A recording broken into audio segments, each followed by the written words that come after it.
ভাবি তো আমি শান্তশিষ্ট হয়ে যাব, তখনই আমার ব্রেইন বলে শান্তশিষ্ট আর মানু, এটা তো হতেই পারে না।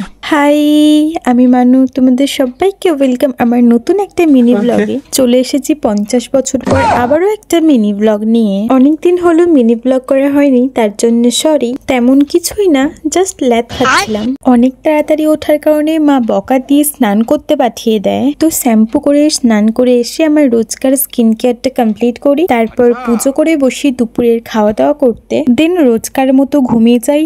উঠে চুলটা শুকাতে সিরাম লাগিয়ে নিই। আর আমি এখানে চুলে সিরাম লাগাচ্ছি না কোনো যুদ্ধ করছি সেটা তো বোঝাই যাচ্ছে না। সব চুল উঠে যাওয়ার পর এই 4টে চুল দেখে আবার নিজেই হাসছি, বাট তাও এই 4টে চুল দিয়ে ঢং বন্ধ নেই হনি চাই। আর যাই হোক, অন্যের জামায় আমায় বেশ ভালোই দেখায়। হি হি হি হি। দাদার জামা চেপে দিচ্ছি গাইস। আর সন্ধ্যাটা তো আমার 1 কাপ চা আর এদেরকে নিয়েই কাটে। আর দেখো তো এই হাসিটার উপর কি করে রেগে থাকা যায়।